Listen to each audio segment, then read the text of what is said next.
Friends, मैं शारदा थानवी आज अपने यूट्यूब चैनल पर लेकर आई हूँ कक्षा 11th की हिंदी साहित्य की पुस्तक अंतरा में से महादेवी वर्मा की दो कविताएं, जिनमें हैं जाग तुझको दूर जाना और सब आंखों के आंसू उजले। ये दो कविताएं आपकी पाठ्य पुस्तक में संकलित हैं। इन कविताओं के प्रमुख क्वेश्चन आंसर, प्रश्न उत्तर जो मैं आपको अपने इस वीडियो में करवा रही हूँ। अगर आपको मेरा वीडियो पसंद आए तो प्लीज़ लाइक, कमेंट और शेयर करना ना भूलें।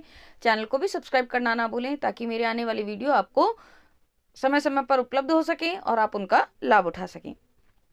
हम प्रारंभ करते हैं प्रश्न 1, जाग तुझको दूर जाना। इस कविता का जाग तुझको दूर जाना कविता में कवित्री मानव को किन विपरीत स्थितियों में आगे बढ़ने के लिए उत्साहित कर रही हैं?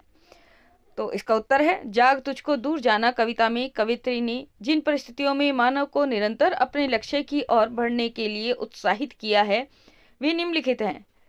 हिमगिरी के हृदय में कंपन हो रहा है, प्रलय आ रही है, भीषण वर्षा हो रही है, चारों ओर घोर अंधकार छा रहा है, सामाजिक बंधन अपने मोह पास में बांधना चाहते हैं। कवित्री मानव से इन सभी स्थितियों को नजरअंदाज कर अपने लक्ष्य की ओर बढ़ने के लिए कह रही हैं। प्रश्न दूसरा, कवित्री किस मोहपूर्ण बंधन से मुक्त होकर मानव को जागृति का संदेश दे रही हैं? इसका उत्तर, कवित्री मानव को अपने परिवारजनों के मोह, प्रेयसी के भुजपास एवं सांसारिक आकर्षण, सुंदर युवतियों एवं रागरंग। सांसारिक आकर्षण का आशय है सुंदर युवतियों एवं रागरंग, यानी कि मोह माया में पड़कर जब व्यक्ति अपने अस्तित्व को खो देता है तो उसके बंधन से मुक्त होकर के जागृत होकर अपने लक्ष्य की ओर बढ़ने का संदेश दे रही है। तीसरा प्रश्न, जाग तुझको दूर जाना स्वाधीनता आंदोलन की प्रेरणा से रचित एक जागरण गीत है।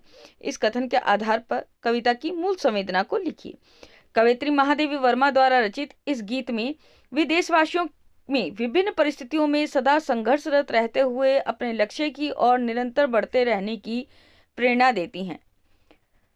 स्वाधीनता आंदोलन के समय देशवासी आलस्य से युक्त थे और वे उन्हें जागृत करने हेतु कवित्री ने अभिष्ट लक्ष्य बताया तथा साधना पथ की कठिनाइयों के प्रति उन्हें सचेत किया।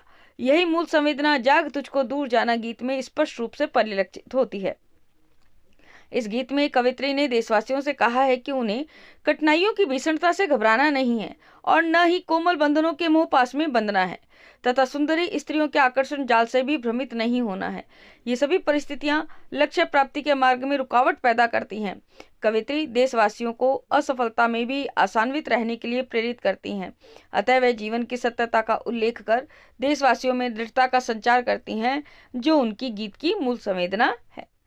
अब देखिए, आपके पास में कुछ पंक्तियां हैं, उनका काव्य सौंदर्य स्पष्ट करना है। पहला है, विश्व का क्रंदन अपने लिए कारा बनाना। इन पंक्तियों में कवित्री का कहना है कि भौरों की मद भरी मधुर गुनगुनाहट क्या चारों और गूंजते रोते चीखते हुए विश्व के रुदन को भुला सकेगी? फूल के दलों पर फैली ओस क्या तुझे डुबो देगी? अर्थात यदि तू दृढ़ प्रतिज्ञ है तो ये सभी आकर्षण व्यर्थ सिद्ध होंगे। अतः तुम अपने लक्ष्य पाने के लिए अपनी ही परछाई को अपना बंधन मत बना लेना, क्योंकि तुम्हें तो अभी बहुत आगे जाना है। इन पंक्तियों में प्रतीकात्मकता का समावेश है। भौरों की गुंजार है, फूलों का आकर्षण है, सांसारिक आकर्षणों के प्रतीक है जो व्यक्ति के रास्ते में रुकावट पैदा करते हैं। व्यक्ति को किसी भी आकर्षण में बंद नहीं जाना चाहिए, बंधन में नहीं बनना चाहिए। प्रतीक, योजना, अनुप्रास, अलंकार और व्यंजना का प्रयोग प्रशस्य है। अगली है, देखिए, कहना ठंडी सांस सजेगा आज पानी। इन पंक्तियों में कवियत्री कहना चाहती हैं कि ऐसे प्राणी जो वेदना, पीड़ा और करुणा को जीवन का आधार मानते हैं, उन्हें इस व्यथा की कहानी को बिना ठंडी आहें भरे, बिना किसी को कुछ कहे अपने मार्ग पर आगे बढ़ते रहना है। यदि तुम्हारे हृदय में आग अर्थात उत्साह होगा तभी तुम्हारी आंखों में आंसू सज पाएंगे, क्योंकि मन में जितनी दृढ़ता होगी उतनी ही आंखों में आत्मसम्मान की भावना भी आएगी। इन पंक्तियों में दूसरों के प्रति संवेदना का अर्थ व्यंजित होता है। उर्मे आग होना में लक्षणा शब्द शक्ति का प्रयोग है। इसका लक्ष्यार्थ हृदय में उत्साह का होना है। पानी शब्द में श्लेष अलंकार है। इन पंक्तियों में कवित्री का कहना है कि हे क्रांतिकारी, तुम्हें तो अंगारों की सेज पर कोमल कलियों को बिछाना है, अर्थात बलिदान के पथ पर अपनी कोमल भावनाओं को न्यौछावर करना है।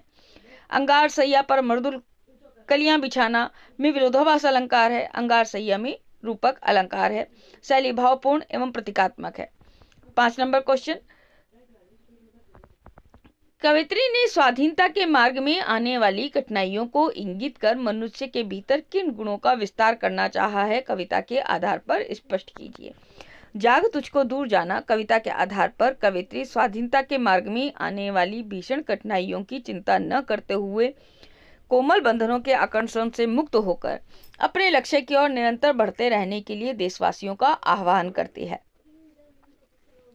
यह कविता स्वाधीनता आंदोलन की प्रेरणा से रचित जागरण गीत है, जिसमें महादेवी मोह माया के बंधन में जकड़े भारतीयों से कहती हैं कि तुम्हें प्रकृति के कोमल रूपों में लीन होने के बजाय तूफानों का मुकाबला करना चाहिए तथा संघर्ष करते हुए अपनी छाप छोड़नी चाहिए।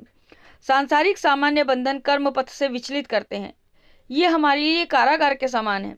इसमें भारतीयों को अमरता का सूत्र कहकर जागृत किया गया है तथा आलस्य का त्याग कर भयंकर विपरीत विपत्तियों के सामने दृढ़ होकर डटे रहना, बलिदान देकर अमरता के निशान छोड़ना, लक्ष्य प्राप्ति के लिए निरंतर जागरूक रहकर आगे बढ़ते रहना, उदासीनता और अकर्मण्यता का त्याग कर जीवन की अमरता, सुख, शांति और आनंद की रक्षा करना, हृदय में उत्साह, मन में दृढ़ता और आंखों में आत्मसम्मान की भावना बनाए रखकर पतंगे के समान अपना बलिदान करने की प्रेरणा दी है।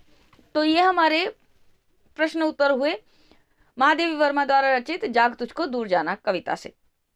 अब इनकी जो दूसरी कविता है, सब आंखों के आंसू उजले, इसका पहला प्रश्न है, महादेवी वर्मा ने आंसू के लिए उजले विशेषण का प्रयोग किस संदर्भ में किया है और क्यों?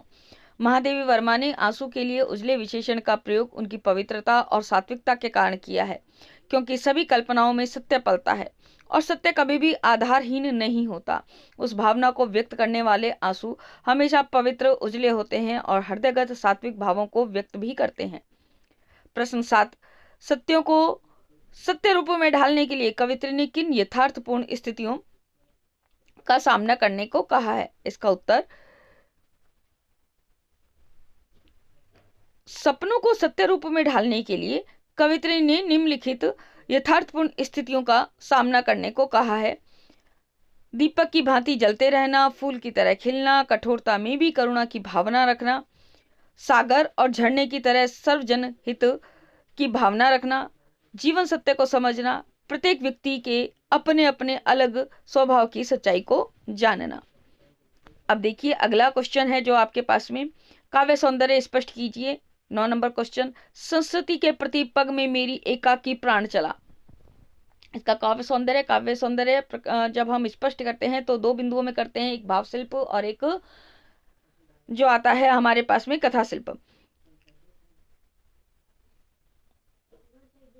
संस्कृति के प्रति पग में मेरी एकाकी प्राण चला, उपयुक्त काव्यांश में कवित्री ने स्वयं का उदाहरण देकर सब आंखों के आंसू उजले गीत को सार्थकता प्रदान करने का सुंदर प्रयास करते हुए कहा है कि संसार के प्रत्येक व्यक्ति के पैरों की आहट में उनकी सांसों की नवीनता का अंकन महसूस किया जा सकता है और उनके बनने व बिगड़ने या मिटने में सभी अपनी इच्छाओं एवं सपनों के क्षण स्पष्ट देख सकते हैं। अंततः यथार्थ यही सामने आता है कि सुख दुख से व्याप्त तथा अनुकूल प्रतिकूल परिस्थितियों से युक्त इस संसार में सभी के प्राण एकाकी रूप से अपने लक्ष्य की ओर बढ़ते प्रतीत होते हैं। कविता में रहस्यात्मकता का प्रभाव है, प्रतिपग में अनुप्रास अलंकार है। तो इस प्रकार हमने इस वीडियो में किए हैं महादेवी वर्मा की दोनों कविताएं, सब आंखों के आंसू उजले और जाग तुझको दूर जाना, इन दोनों कविताओं के प्रश्नोत्तर। अगर आपको मेरा वीडियो पसंद आए तो प्लीज़ लाइक, कमेंट और शेयर करना बिल्कुल भी ना भूलें। चैनल को भी सब्सक्राइब करना ना भूलें, जिसके लिए आपको स्क्रीन पर दिए गए बेल आइकन को दबाना है। आज के लिए धन्यवाद, नमस्कार।